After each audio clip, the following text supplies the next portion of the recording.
ले लो, गरम पिज्जा ले लो, वेज पिज्जा, चीज पिज्जा ले लो। बहुत दिनों से रूपा का पिज्जा का धंधा कुछ ठीक से नहीं चल रहा था। ग्राहक उसके ठेले के पास से गुजरते थे, लेकिन पिज्जा खरीदने के लिए नहीं रुकते थे।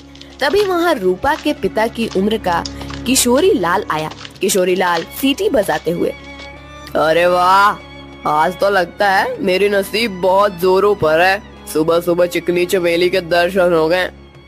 मेरा रास्ता छोड़िए। अरे रास्ता छोड़े मेरे दुश्मन।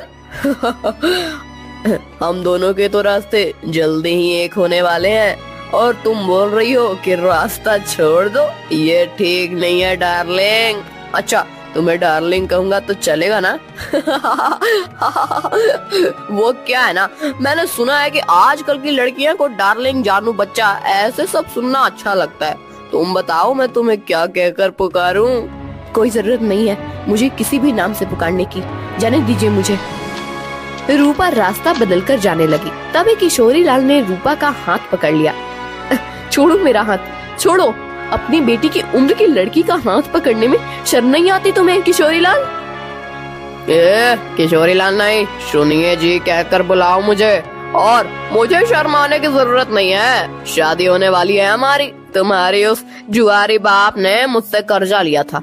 कर्जा नहीं चुका पाया, इसलिए अपना घर उसने मेरे नाम पर दिया। ये तो मेरी रहमत समझो कि मैंने तुम लोगों को घर से बाहर नहीं निकाला।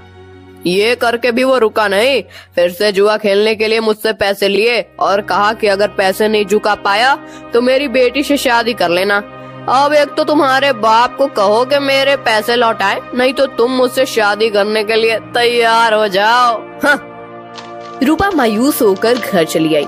उसने अपनी माँ भारती को रोते हुए सब बात बता दी। तभी रूपा के पिता, अरे सही तो कह रहे थे सेठ, तुम्हारे तो नसीब खुल गए हैं कि इतने अमीर आदमी से तुम्हारी शादी होगी। नहीं बापू, मैं इतने बड़े आदमी से शादी नहीं करूंगी, चाहे कुछ भी हो जाए। और माँ, आज के बाद मैं नहीं जाऊंगी पिज्जा का ठेला लेकर। रूपा अंदर जाकर रोने लगी। अगले दिन से भारती पिज्जा बेचने जाने लगी। कुछ दिन हो गए, लेकिन फिर भी जितनी जरूरत थी उतना धंधा नहीं हो रहा था। भारती बहुत परेशान हो गई थी। दिन भर पूरे गांव में घूमने के बाद रात को भारती घर जा रही थी। वो एक जगह पर बैठ गई। हे भगवान, और कितनी परीक्षा लोगे हमारी। इतनी मेहनत करके भी पैसे हाथ में नहीं आते। पति है जिसे जुआ खेलने से फुर्सत नहीं मिलती। एक लौती बेटी है, इतनी रूपवती है, लेकिन उसके पीछे वो किशोरी लाल पड़ा है। मेरी बेटी को उस किशोरी लाल के चंगुल से कैसे बचाऊं? पता नहीं ये पिज्जा का धंधा क्यों चल रहा है। अगर पैसे नहीं मिले तो क्या करूंगी? भारती अपने आप से बात कर रही थी। तभी उसके पास एक बूढ़ी दादी आकर बैठ गई। क्या हुआ बेटी, क्यों रो रही हो? क्या बताऊं अम्मा, मेरे जीवन में इतनी परेशानियां हैं कि क्या कहूं। भारती ने अपनी राम कहानी बूढ़ी अम्मा को बताई। बेटा ये लो, कल से तुम ये मसाला डालकर पिज्जा बनाना। देखना, इस जादुई मसाले से जो पिज्जा बनेगा उसका स्वाद के चर्चे दूर दूर तक होंगे। जल्द ही तुम्हारी सारी परेशानियां दूर हो जाएंगी। भारती को वो मसाला देकर बूढ़ी अम्मा गायब हो गई। अगले दिन भारती ने उस जादुई मसाले से पिज्जा बनाया। अरे वाह माँ, आज तो पिज्जा की खुशबू बहुत अच्छी आ रही है। मैं एक खाकर देखूं? वाह माँ, ये तो सच में बहुत अच्छा बना है। कैसे बनाया तुमने ये? इसमें कुछ अलग डाला है क्या तुमने? हाँ, कल रात को ये थक कर उस पुराने खंडर के पास बैठी थी, तभी वहाँ एक बूढ़ी अम्मा आई थी। मैं बहुत परेशान होकर रो रही थी। तभी उन्होंने मुझे मेरे रोने का कारण पूछा। जब मैंने उन्हें हमारे बारे में सब सच बताया, तब उन्होंने मुझे ये मसाला दिया और कहा कि इसमें पिज्जा में डालकर पिज्जा बनाऊंगी तो पिज्जा का स्वाद बढ़ जाएगा। वही मसाला में डाला है अभी इसमें। क्या? उस खंडर के पास? माँ, तुम्हें पता नहीं वहाँ क्या है? तुम इतनी डर क्यों रही हो? ऐसा क्या है वहाँ पर? अरे माँ, कहते हैं कि वहाँ पर एक बूढ़ी का भूत रहता है। तुम्हें जो बूढ़ी अम्मा मिली थी, कहीं वो वही भूत तो नहीं थी? ये क्या बोल रही हो तुम बेटा? कल मेरी मुलाकात एक भूत से हुई थी, लेकिन उसे देखकर ऐसा लग तो नहीं रहा था। लेकिन माँ, ये तो सोचो कि कोई सामान्य औरत तुम्हें जादुई मसाला कैसे देगी? हो ना हो वो जरूर कोई भूत ही होगी। अब वो कोई भी हो, क्या फर्क पड़ता है? अगर उसके इस मसाले की वजह से हमारे पिज्जा की बिक्री बढ़ गई तो अच्छी ही है ना। सोचो, हम उस किशोरी लाल के सारे पैसे चुका देंगे तो उसे तुम्हारा पीछा छोड़ना होगा। हाँ, ये बात तो है। सिर्फ एक बात याद रखना, किसी को कानो कान खबर ना हो कि हमें किसी भूतनी ने जादुई मसाला दिया था। भारती अपना ठेला लेकर निकल पड़ी। जादुई पिज्जा की महक पूरे गांव में फैल रही थी। अरे भारती, आज तो बहुत बढ़िया खुशबू आ रही है तुम्हारे ठेले से। जरा एक दो पिज्जा खिलाओ तो। भारती ने लालचंद को गर्मा गर्म पिज्जा सॉस के साथ दिया। लालचंद पिज्जा खाने लगा। अरे वाह, क्या स्वाद है! वाह वाह, मजा आ गया। भारती, क्या खूब पिज्जा बनाया है। आज तुमने सच में दिल खुश हो गया। वैसे तो मुझे ये पिज्जा कुछ खास पसंद नहीं है। ये तो सारे नए जमाने के चोचले हैं, लेकिन उसकी सुगंध इतनी अच्छी आ रही थी कि मेरा जी मचल गया। ओह, ये लो पैसे, और एक काम करो, 4 पिज्जा पैक करके देना, घर पर ले जाता हूँ, बच्चों को बहुत पसंद आया। लालचंद की आवाज सुनकर कुछ और लोग वहाँ आ गए और पिज्जा खरीदने लगे। भारती बहुत ज्यादा खुश हो गई, क्योंकि आज उसकी बोनी ही एकदम बढ़िया हो गई थी। कुछ देर के बाद भारती गांव से होकर कॉलेज पर चली गई। कॉलेज के बहुत सारे बच्चों ने पिज्जा खरीदा। दोपहर तक सारे पिज्जा खत्म हो गए। भारती घर आ गई। माँ, इतनी जल्दी आ गई आज? अरे पूछो ही मत, आज तो गजब हो गया। सच में उस मसाले ने तो कमाल कर दिया। जब मैं यहाँ से निकली, थोड़ी दूर पर लालचंद सेठ मिल गए। पिज्जा की खुशबू से गीचे चले आए। 2-3 पिज्जा खा लिए उन्होंने और 4 पैक करके घर ले गए। इतनी तारीफ कर रहे थे पिज्जा की कि क्या ही बताऊं। उनकी आवाज सुनकर कुछ और गांव वाले आए और उन्होंने भी पिज्जा खरीद लिया। आज तो बहुत अच्छी बोनी हो गई थी। फिर मैं कॉलेज पर चली गई। वहाँ भी बच्चों की खाने की छुट्टी हुई थी। क्या कहते हैं उसे? हाँ, रिसेस। बहुत से बच्चे बाहर आए और पिज्जा लेकर चले गए। सारे पिज्जा खत्म हो गए। अरे वाह, मतलब भूतनी ने दिए हुए मसाले ने आपका काम कर दिया। माँ, अगर रोज ऐसे ही पिज्जा की बिक्री होने लगी तो बहुत जल्द हम सारा कर्जा चुका देंगे। हाँ बेटा, ऐसा ही होगा। एक दिन, रूपा, मैं सोच रही हूँ कि मैं दोपहर को घर आ जाती हूँ। बाद में पूरा टाइम मैं खाली बैठ रहती हूँ, तो क्यों न शाम के समय भी पिज्जा का ठेला लगाना शुरू कर दूँ।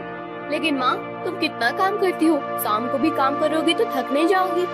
थक तो जाऊंगी, लेकिन सोचो, मुनाफा भी तो दुगना हो जाएगा।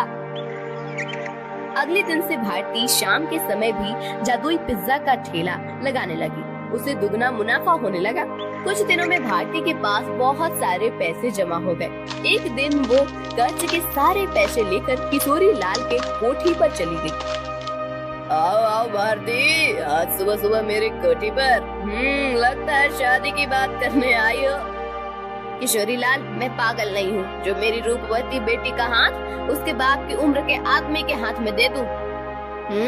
बिल्कुल, तुम पर ही गई है तुम्हारी बेटी। कुछ दिन पहले वो भी यही कह रही थी, लेकिन शायद तुम दोनों को अभी तक समझ नहीं आया है कि रमेश ने ही मुझसे वादा किया है कि अगर उसने लिए हुए कर्जे को वो चुका नहीं पाया तो वो रूपा का हाथ मेरे हाथ में दे देगा, और तुम लोग तो मुझे पैसे वापस करने से रहे।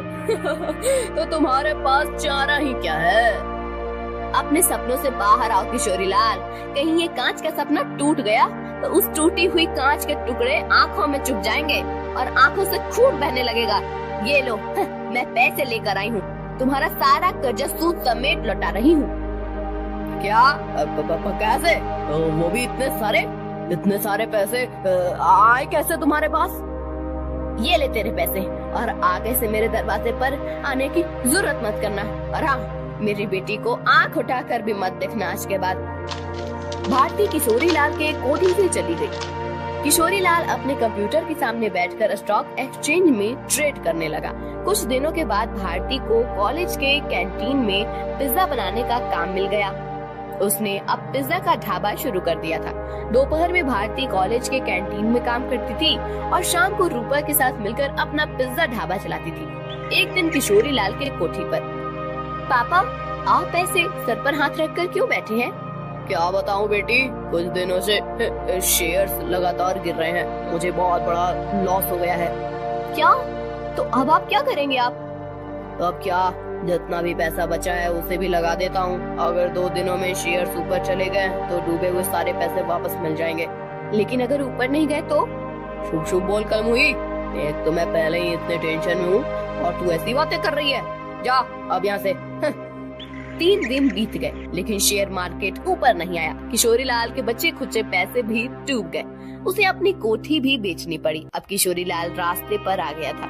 किशोरी लाल को लॉस से इतना धक्का लगा कि उसकी हालत बहुत खराब हो गई और उसने बिस्तर पकड़ लिया। घर की जिम्मेदारी अब शीतल पर आ गई। गांव में ही एक छोटे से टूटे फूटे घर में दोनों रहने लगे। 3 महीने के बाद, पापा ये लीजिए, दवाई पी लीजिए।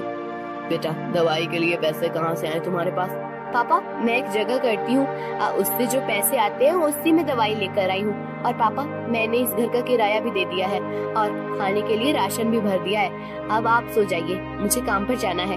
ये सब उस भारती की वजह से हुआ है। जिस दिन से वो आकर मुझे खरी खोटी सुना कर गई, उसकी बेटी भी हाथ से चली गई। मैं छोड़ूंगा नहीं उस भारती को। पापा अब तो समझिए, इसमें भारती चाची की कोई गलती नहीं है। रूपा मेरी उम्र की है, उसके साथ शादी की बात करने के बारे में सोचते हुए आपको ही शर्म आनी चाहिए थी। कौन सी माँ चाहेगी कि उसकी बेटी की शादी ऐसे आदमी से हो? मुझे बहुत दया आ रही है उन पर। दया तो उन्होंने हम पर दिखाई है पापा। मैंने आज तक आपको बताया नहीं, लेकिन हमारा घर जो चल रहा है ना, वो उनकी वजह से है। मैं भारती चाची के ढाबे पर ही काम करती हूँ। क्या सच? हाँ पापा, आपने उनके साथ इतना बुरा किया, उनका घर ले लिया, फिर भी उन्होंने हमारे बुरे वक्त में हमें सहारा दिया है। किशोरी लाल शीतल की बात सुनकर हक्का बक्का रह गया। उसने भारती को घर बुलाकर माफी मांगी। रूपा से बदतमीजी करने के लिए रूपा से भी माफी मांगी। शीतल भारती के साथ काम करते हुए पैसे कमाने लगी और धीरे धीरे उनकी भी जिंदगी सुधर गई।